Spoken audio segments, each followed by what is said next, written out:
This is a story of power between those who once ruled and those forced to live beneath them. This is the remade world of Kung Fu Panda 2. But to understand the darkness, we have to remember the light. 3 years ago, I built the Jade Palace. The palace wasn't built for power, it was built for balance and peace. Every path, every courtyard, and every step upward was designed to slow you down, to remind you that strength without control leads to ruin. In the first movie, the architecture invites you in, but in the sequel, the architecture tries to crush you. Before I show more, let's start from the beginning. Landscape. Since at this point, I didn't know anything about Axiom, as I had just gotten back from a long break from the game and didn't know how useful it would become. So the terrain was made of a mix of World Edit and Axiom, and I based the main layout on the concept art you can see here. However, later on in the video, I'll tell you why this looks a little different from the concept art. I have a habit of not doing everything in the most sensible way, I guess you can say. So it's time to show you my research before building this city. So I started by gathering references from the movie to get an idea of how the layout and the city functioned and how to best put it together. Call it a mood board if you will. By doing this, we gathered information of different buildings and styles used in the city, as well as understanding how they fill the streets with life. This is the first building I attempted to tackle in this project, as I had never seen a row house quite like this one and was fascinated when I first saw it. So I found the original creator of this concept and model and started making it in Minecraft. I think I spent an evening getting the style and color right, and I made a few different variations of this base design. So I made some long, some shorter, and a variation of unique colors in the different departments. Now, since I didn't have Axiom to begin with, placing the structures in the city was a little bit tedious, and I wasn't quite sure how I wanted to connect everything in the beginning. And as you can see from above, it looked quite sad. Gongmen City is designed to make you feel small. I laid out the paths to force the player to look exactly where I wanted. The buildings squeeze you, the roads restrict you. And to sell this oppression, I used the clutter theory. I made a lot of different items such as carts, food stations, collections, potted plants, horse carriages and cranes at the docks, and tools and lots more.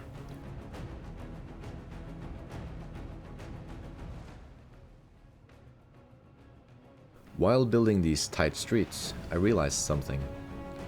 This city tries to control where you walk, but he bounces off the walls, he runs on the roofs, and the world will always try to funnel you into a specific path. It will try to tell you where to go, but just because a path is paved doesn't mean you have to walk it. Then came the tower, Lord Shen's monument to himself. This build was a nightmare of symmetry. In Minecraft, symmetry is unforgiving. If you're one block off at the foundation, the roof at the height limit won't work. A single mistake at the bottom destroys the future. It requires absolute rigid control, and this is the reason why I tend to build in uneven numbers, so finding a meeting point for roofs become cleaner, and it's easier to work with generally. At the heart of Gongmen City stands the Tower of Sacred Flame. It rises above everything else, not to guide, but to command. From here, every street is visible, every bridge is watched, and this is where power becomes permanent. Building this was the most complex part of the world. Chinese architecture relies on dugong's system of interlocking wooden brackets. Fun fact, in real life, these brackets hold the roof up without nails and allow the building to sway during earthquakes without collapsing. In Minecraft, they just look really cool, but at this scale, one block off means the whole structure fails. To manage the scale, I broke the tower into 3 distinct segments. A base, built for weight, a rising core that narrows as it climbs, and a peak designed to dominate the skyline. First, the base. The entry needs to be an awe-inspiring moment. I wanted to use some unconventional blocks so I could create a vibe that you can't get with just normal stone. So I used a mix of sculk blocks and hyphia wood. Their animation flashes on and off randomly, and it gives the walls the feeling of a literal heartbeat and make the tower feel like a living, breathing entity. Next, the core. This section had to be modular, so I designed it a single domed section with a central opening for the stairs. Once I got the proportion right, I stacked it, and I based it heavily on the original concept art, though I did have to remove a second staircase that the original concept had that just wouldn't look good in this version. So rip to the mystery stairs. Finally, the summit. The roof uses a unique, aggressive pattern that snaps upwards like a bow. Architecture note. Ever wonder why roofs curve up at the corners? Legend says that evil spirits can only travel in straight lines. The curve acts like a ramp to launch them back into the sky, away from the home. But here, Shen isn't worried about spirits. He is the evil spirit. So let's finish the interior. Shen's throne room. The throne room is heavily inspired by the first shot you see, and with a unique roof element that creates a very lively environment. And you can also enter and exit on each floor to the inside and outside via doors.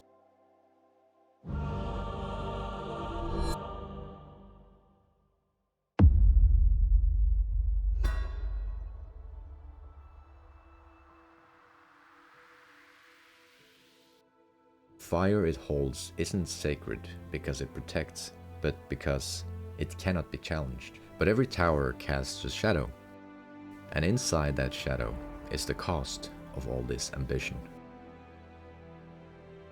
I had finished the streets, but then I hit a wall, and it felt like something was missing. And this is why I chose to build the main city in a different way from the concept art. And it was simply because I wanted to give the city my own take, and I wanted to further exaggerate the difference that was between the power and the people. I still kept some iconic elements from the original city, such as this from the chase scene. And I also decided to stay within the 1000 by 2000 blocks of the island so that nothing would take attention away from the main attraction, which is the tower. So I also created a river in the city to physically separate the differences of the power dynamic. And after this, it finally felt like my own. I needed a fleet of ships to fill the harbor. In vanilla Minecraft, boats have been my kryptonite ever since I started building. Blocky, rigid, and impossible to get right. Then I finally bit the nail and downloaded Axiom. And at first it was quite a scary tool to get used to, but it reminded me a lot of 3D game engines, so it now started to feel more natural for me. The ability to copy, blueprint, and place randomly is an extremely important part of this tool for me. Iteration is everything, and you need to move things fast to test the composition. And in World Edit, moving a building is pretty much a math equation comparison. You have to know all these commands, and in Axiom you don't have to know a single command to understand it. It's pretty much a drag and drop, and you could grab entire districts and slide them around. It felt like I'd have reached into the monitor and grabbed the world with my hand. Then the sculpting. This is where my fear of the boats vanished. I stopped building and started organic modeling, which I had been not the greatest at earlier. I used a tool to sculpt the sails like organic digital clay, manipulating complex shapes with a single brushstroke. I went from dreading one boat to building an entire fleet in a single afternoon. Arguably my favorite part of Axiom is the path tool. And good world building relies on flow of guiding a player from a point A to B. And this tool lets me draw connections between the main areas of the island instantly. And it turned my disconnected map into a cohesive world. Transform, sculpt, subtract, connect. It felt like I'd collected the Infinity Stones. The hard way isn't always the noble way. Sometimes finding the right tool is what sets your potential free.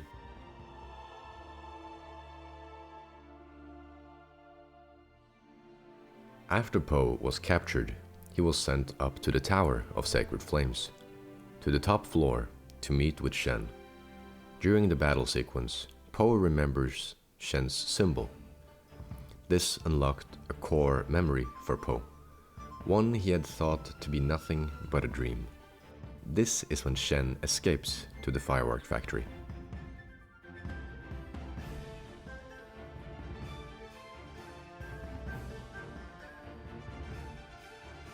Po went to confront Shen at the Firework factory. This is where the noise comes from. I wanted this area to feel hot and messy and sharp, contrast to the perfection of the tower. In the factory I have the moving belts, I had the cannons, and a whole ton of scaffolding, as well as 2 cranes, making it look like the factory was alive and active 24/7. But the map doesn't end in the city. Far away from the red lights and the stone lies the truth. After Po confronted Shen at the factory, Po was shot by Shen's cannon into the water.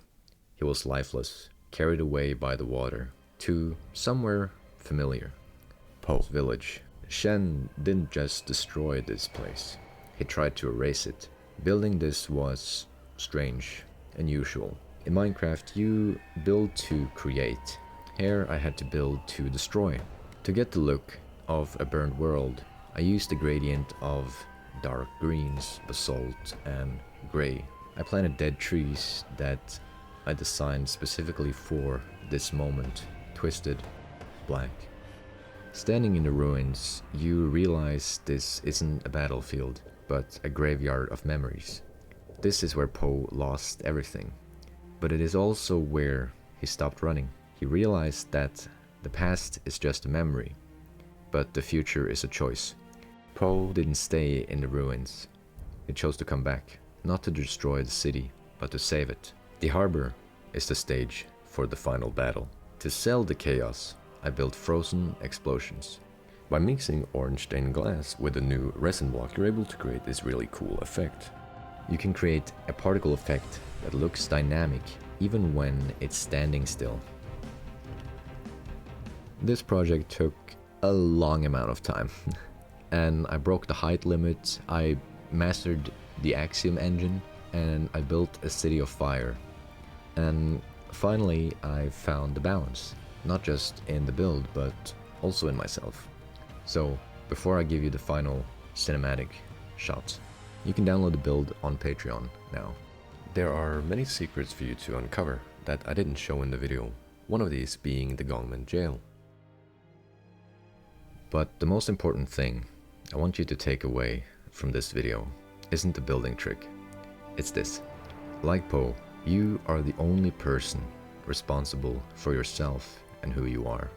Don't try to be like other people, it will never make you happy, because no one is you, and that is your power. Cue the cinematic shots.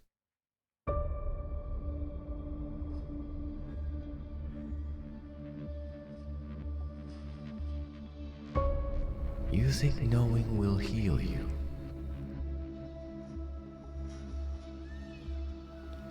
Feel some crater in your soul.